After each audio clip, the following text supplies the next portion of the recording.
Pemerintah lagi memburu perusahaan-perusahaan yang diduga jadi penyebab banjir besar di Sumatera, dan nama Presiden Prabowo jadi salah satu yang disebut sama aktivis.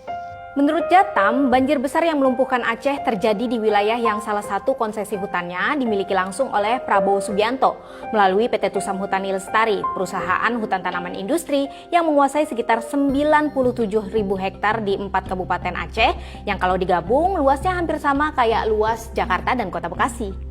Kepemilikan lahan Prabowo di lokasi itu memang bukan rahasia, tapi apakah lahan yang dikelola PT THL yang juga dimiliki Prabowo menjadi salah satu penyebab keparahan bencana di Aceh?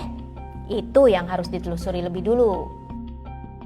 Sekarang, investigasi pemerintah masih berkutat di Sumatera Utara, belum sampai ke Aceh.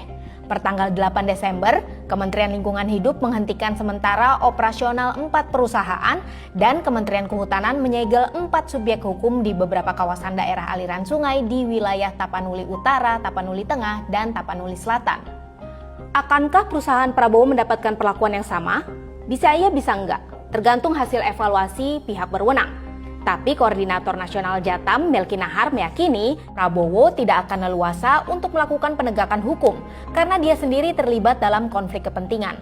Oke, kita lihat aja nanti akan seperti apa. Di luar itu, para pakar dan akademisi mendukung langkah pemerintah yang mulai melakukan penegakan hukum soal deforestasi di Sumatera. Menurut dosen Fakultas Hukum Universitas Andalas, Suci Delia Rahmi, kegiatan usaha yang berhubungan dengan sektor kehutanan perlu dievaluasi lagi.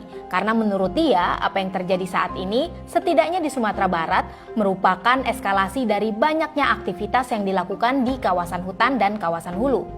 Guru Besar Bidang Perlindungan Hutan IPB, Bambang Hero Saharjo bilang, penegakan hukum harus dilakukan sebagaimana mestinya. Karena perusahaan punya siapapun sebetulnya tidak kebal hukum. Kalau rakyat ingin mencari keadilan, Bambang dan Suci bilang rakyat yang terkena dampak bisa mengajukan gugatan perwakilan alias class action terhadap pihak yang dianggap menyebabkan kerugian. Seperti dalam kasus longsor di Gunung Mandalawangi, Garut pada 2003 lalu. Atau bisa juga menggunakan hak gugat warga negara untuk menggugat pemerintah yang dianggap lalai. Selengkapnya soal dugaan perusahaan jadi penyebab banjir parah di Sumatera bisa dibaca di situs BBC News Indonesia.